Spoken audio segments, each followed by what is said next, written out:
Hey everybody, thanks so much for joining me. This is Catherine from Karis. In this video, I am interviewing one of our Karis coaches named Eric. Eric spent 8 years as a recruiter at Amazon, and he has a really wide range of experience interviewing anybody who has worked in the warehouse all the way up through executives. So he has a really great background there. And in this video, we are going to be talking about his journey at Amazon as a recruiter. We're also going to be talking about why he doesn't use the STAR method and what the 2 pillars are that he likes to focus on instead to help you prepare for your interview.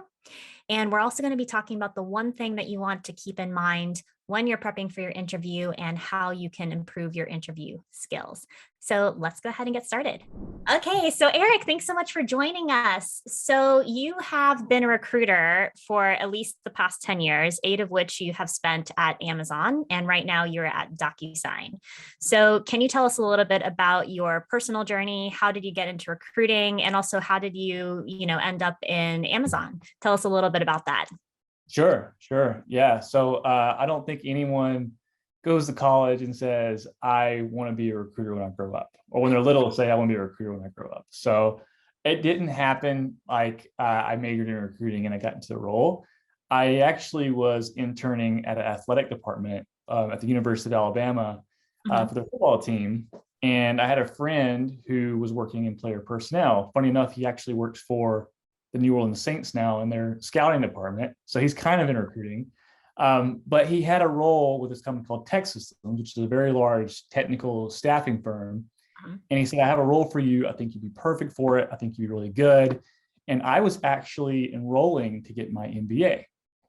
So I was ready to get my MBA. I was, gun-ho on that.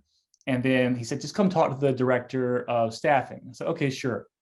So I go up there thinking I'm going to have this informal conversation, and we end up having a full-blown interview with 10 people. Wow. And the next day they call me and they say, hey, we would like to make you an offer. So I had a really tough decision. In a week's time, I had to confirm my MBA schedule, or I had to accept this offer to go be a recruiter. So I ended up accepting the offer, declining my MBA program, and it actually was one of the best decisions I've ever made, not getting my MBA. But that's how I fell into recruiting. I worked in recruiting for a few years. I had a really cool opportunity to work within aerotech aviation. So I was recruiting everything working on an aircraft. So the engineers, the structural engineers, avionics technicians, the people that worked on the structures, A&P mechanics, the interiors, the upholstery, anything working on an aircraft, I did that for several years, working with like Southwest, Boeing, Embraer, a bunch of rotary wing aircraft like military, things like that. But I was actually there for 2 years, great experience, got my tech chops from it, learning how to recruit. And I'm sitting in Starbucks one day, and I'm about to leave Starbucks when my roommate says, hey, you accidentally picked up my keys from our apartment. And I said, oh, sorry, because can I just come pick it up at Starbucks, right? So his girlfriend was driving him. So they drive by there, and during that time, as I'm waiting for him, I see this job posting for Amazon in Dallas. So I'm like, oh, don't think anything about it. I apply, I go about my day. 2 days later, I get a call from a recruiter who says, hey, we're interested in interviewing you. I'm like, oh, wow. Okay, I wasn't expecting this. So they fly me out to Dallas, they fly me out to Seattle, they interview me, and I get this job to come work for Amazon. And I spent 8 years there, which was some of the most craziest experience of my life, just a lot of growth, getting to see Amazon grow from still a big company by most measures to this just monster of what it is today.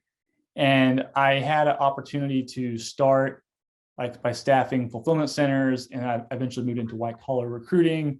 I then moved into APAC recruiting, where I was able to hire for 9 different countries. And then I got to manage those countries when I became the manager of that team.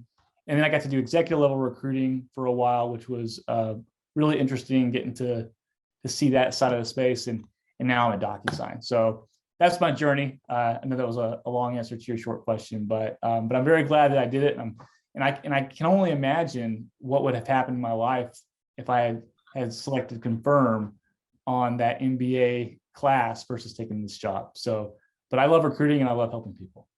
Yeah, I love how your journey started out with football. So it's like first it was football, and then you managed to get into recruiting. And Yeah. also the recruiting happened to be in like connected with engineering. So I'm sure that was really helpful with getting into Amazon as well, and having that kind of background and learning all the tech and the lingo and the things that people are doing in engineering. So yeah, that's really cool to hear about your experience. And also thank goodness that you accidentally took your roommate's keys. Yeah. Yeah. 100%. Yeah. So you mentioned that your journey in Amazon was really crazy. Do you have like any like stories or things that you can share about that? Like what were some kind of key moments where you're like, wow, this is really incredible? Yeah, I mean, overall, just getting to see the company grow from how it grew. I mean, Yeah. the employee count grew by 12 times when I was there, Wow. which is insane. Like, how many companies do you see do that? Yeah. My first year at Amazon, I was basically, it was a project called Project McCormick. And Right. basically, Amazon wanted to staff all their fulfillment centers at the time internally. So they threw me in there and they're like, we want you to basically help pilot this, solve this, and create the processes for it. So I had no idea what I was getting myself into. And I started staffing that first fulfillment center.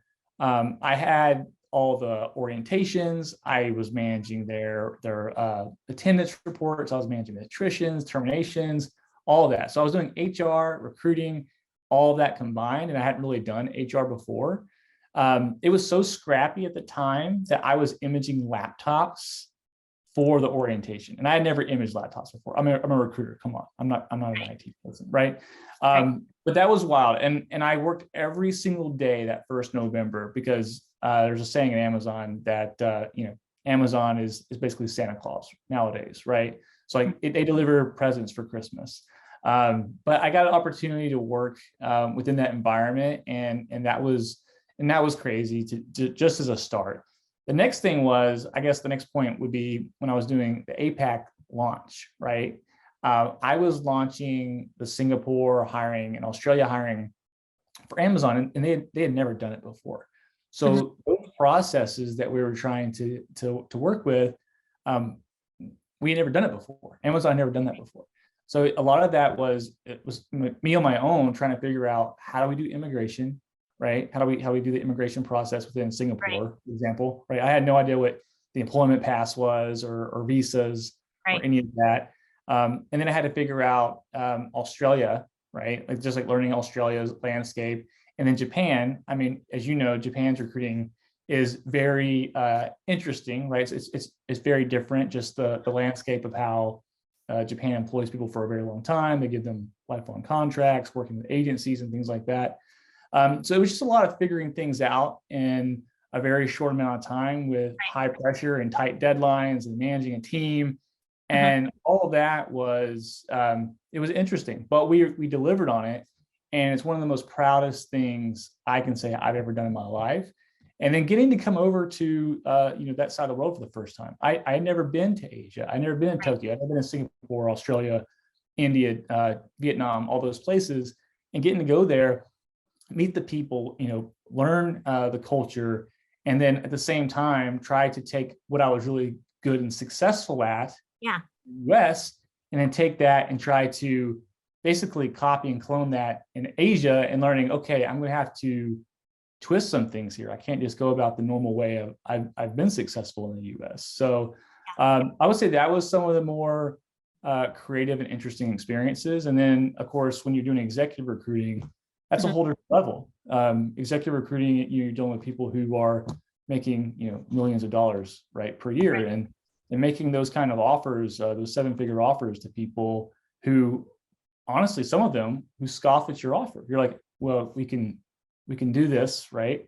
But they're like, okay, well, I've been there, I've done that. I have more money than I need. I'm really looking at interesting things. So then changing my approach once again to focus on not only like going from this area to geographically different to now looking at the different nuances of working with an executive, Right. and how you influence them, how you sell them, how you bring them on to basically saying, hey, you're doing big things at NetApp, right? We want you to come here and we want you to pioneer this new storage product for AWS and build that, and then talking them into it, right? So, but yeah, that's some of the cool experiences I had within Amazon during my time, and it was a really cool place because you can do different things, right? You can go hire in fulfillment centers, you can go hire in AWS, you can go hire for Project Cooper, the satellite experiment they're working on, right?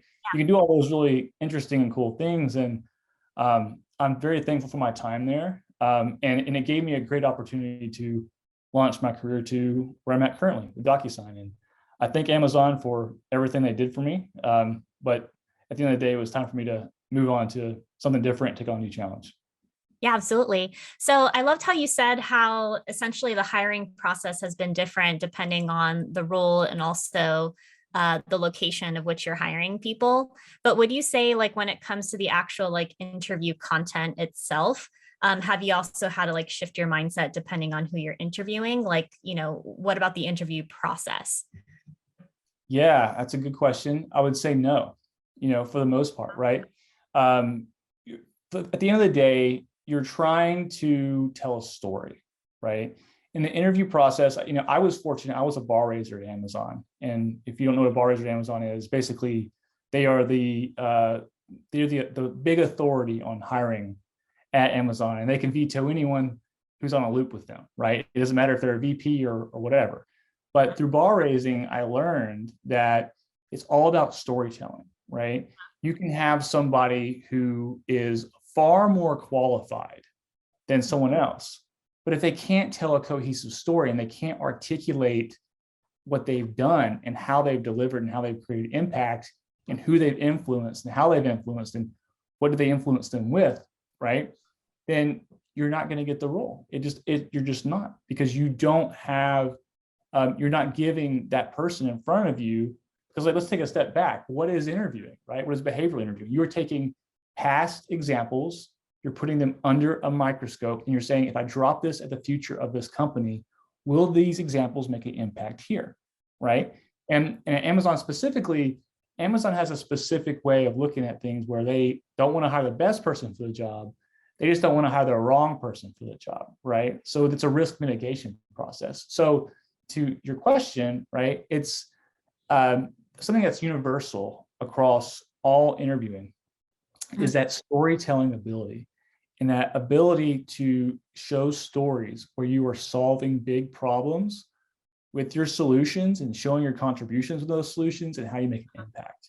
And I think a lot of people don't know how to do that, right? Which is why people come to get coaching, right? Is because they don't know how to do that as well as other people. And it's why a lot of times you see people who are sales driven or have a sales kind of mentality typically are in higher level roles, because they know how to tell those stories and they know how to sell themselves at the end of the day. Wow, that really that's really interesting. I think, especially because I think most people who are applying for these roles, they're like, okay, I need to build my skill set, or I need to be, have a lot of technical knowledge. But at the end of the day, the interview is really about being able to communicate that verbally about what you've been doing and the stories behind them. So I know for you that you actually don't like to teach the STAR method. And instead, you said that you have like a systematic approach with a couple of pillars that you like to focus on when you're doing coaching. So can you tell us a little bit about that? Like, what are your thoughts about the STAR method? And also, what exactly are these two pillars that you like to coach on? Yeah, sure. So first of all, I'm not knocking the STAR method. So those people who love the STAR method out there, I'm not saying it's bad. But I will say that, so there's two pillars to interviewing, right? There is content and then there's delivery. So if you don't have one of them, you're not going to do well in an interview.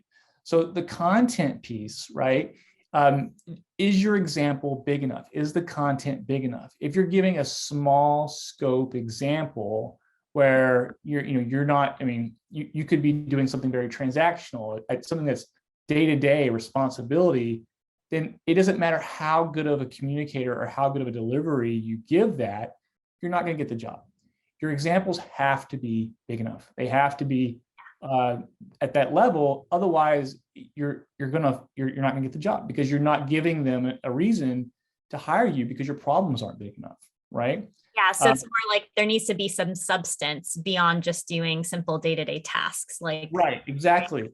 So how are you making an impact? What are the big problems you saw? Have you influenced an executive with data to give you buy-in to run a project that's going to create continuous improvement processes, right? Like that is the content. And if you don't have that, especially when you're interviewing for a higher level role, like that's another thing, is the scope increases with every role. But if you're interviewing for like a senior manager role and you're giving me, really small scoped examples, I'm not going to hire you because the content's not there. It's not to the point of what it needs to be, right? So that's the one pillar. The second pillar is delivery. So delivery is a lot of things, right? It's good lighting. It's being well groomed. It's having a good background, right? It's being buttoned up, and I call those unconscious positive biases, right? So naturally, people want to gravitate to people that look organized, that seem like they have it, that seem like they're well put together. It's natural. It's a very human psychology tendency that we all have, right? But mostly what delivery is your ability to communicate and articulate in the right way. So what I mean by that is I have what's called my vague to verbose range. So anybody I coach, anybody I interview, anybody I talk to, they have that range. They fall within that range somewhere, right? So that's the second one, but this one's huge. You can have all kinds of great things, right, that you've done and content that you've done. But if you get beyond that in the communication way that you can't talk about it, then you're going to lose the interview again, because you can't articulate it in the right way of that great content that you've done in your life, in your career, right? So with communication, you have to be able to articulate it in a specific way. And if you're vague, right? So the vague person never gets the job. They just don't, because they don't give enough detail. They're too high level. It leaves too many questions, and ultimately they don't sell themselves well enough. Whenever I'm coaching somebody who's vague, believe it or not, I actually like working with people who are very vague, because they're a blank canvas, right? So I can walk through them. Hey, this is a prototype of what this sounds like. Is this something that you've done before, right? And usually they're like, oh yeah, I've done that. And I can draw and extract that information out of them, and we can build out a big enough example that they already had in their head. They just didn't know how to communicate it in the right way, right? And then there's your verbose person, right? So the verbose person, they actually get the job every once in a while if they can tell a compelling and engaging story, but they tend to go down the rabbit hole or digress too much, and they don't get the job. The goal is you want to be somewhere right here, leaning towards verbose. But that's the two pillars. You want to have both of those. You want to have your good content, good delivery, and ultimately be able to deliver a really good example crisply and refined, right? Yeah. So to talk about your other question, STAR versus what I teach, right? Yeah. So here's my thing. I use this analogy with everybody I talk to, and I call it the director's dilemma, right? Because interviewing is just like storytelling. It is storytelling. You are telling your story, but you have to tell it the right way. Otherwise, your interviewer is not going to know the really good things that you've done, right? So I use an analogy called the director's dilemma. Right. And in the director's dilemma, think about James Cameron, think about Steven Spielberg, the great directors out there that tell really good stories. How do they tell a story? Do they just tell the story? No.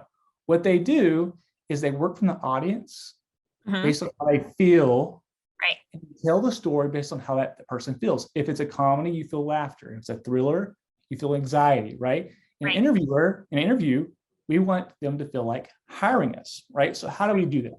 So I use a different method than STAR, and I call it SIPSI. It's just my own term for it. But basically, it's setting the scene is the first S, right? So a lot of times I have people who struggle with they'll just jerk into the story. They'll start telling the story, right? Like halfway through, and the interviewer is lost at this point. Your goal is you want them to visualize the beginning, right? How did you figure out about this? Who were the stakeholders? What were the implications of that, right? And you want them to visualize what's going on, because naturally, when you tell a story, we all think about something. When I tell you a story about a dusty apartment complex that's being constructed, you think about this apartment complex with white chalk everywhere, right? So you want to set the scene appropriately so that they are easing into the story and it's easy to follow. The next is P, which is the problem. And the problem, of course, is very similar to the content, is your problem itself. And you have to make sure that you're telling it correctly so that you're making the problem big enough so that your interviewer feels that weight, feels the gravity, feels the magnitude of what's going on, right? Next is the solution, which is the other S. So the solution to your problem, but most importantly, the contributions from that solution and how you solve the problem itself, right? This is where a lot of people struggle and they use we versus I. And I tell everyone you have to use I versus we. Oh, okay. because you're going to have interviewers who will take it for granted and say, well, I don't know what he said. I don't know what his contributions were in that example.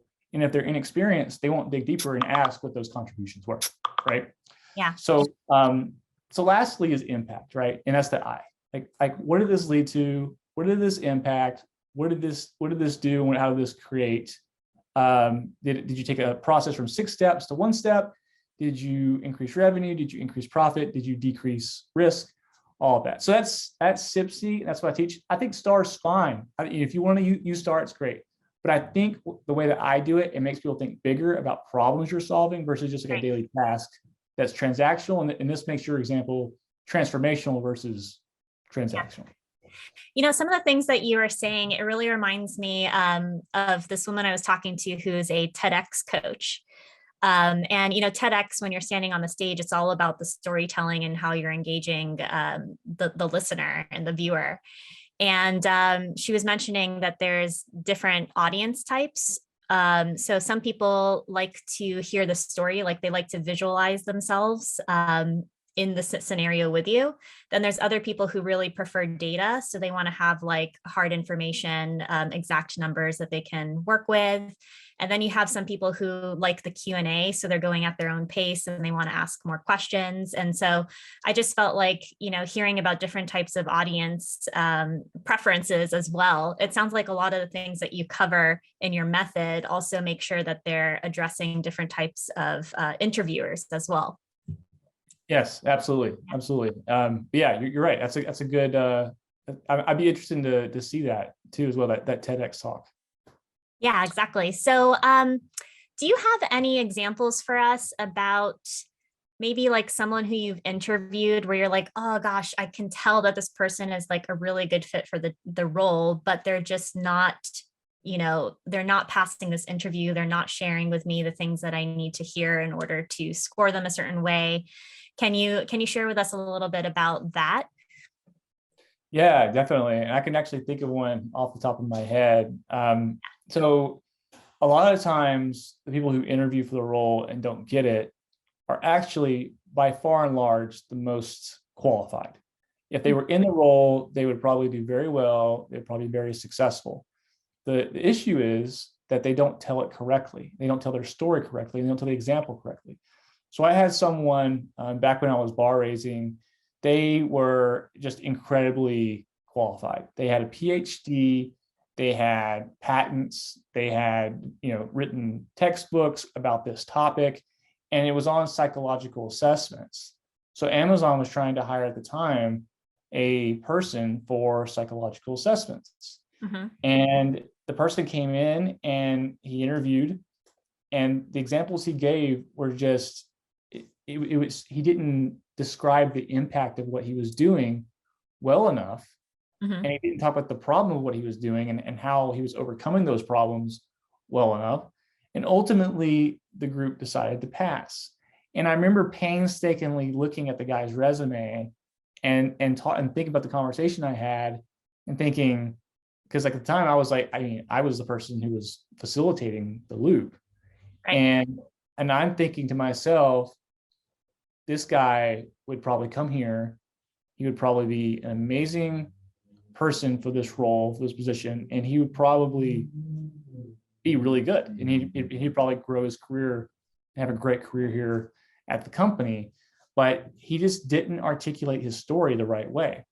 And because of that, he didn't get the job. We actually went with somebody else. And I remember thinking this guy is not half as qualified as that guy. Right. But that guy knew how to sell himself. He knew how to focus his examples on impact, on what he was able to contribute to. He was able to talk about stakeholders that he worked with, working backwards from the customer, and talking about how he influenced with data. And we all hired him. We were all like, yes, let's hire this guy. But he was a better salesperson of himself and a better champion of himself in the things that he did, his career defining moments, than that other person was, even though that person was way more qualified. So I think the moral of the story here is, as you're, getting coaching, or if you're trying to better yourself, right?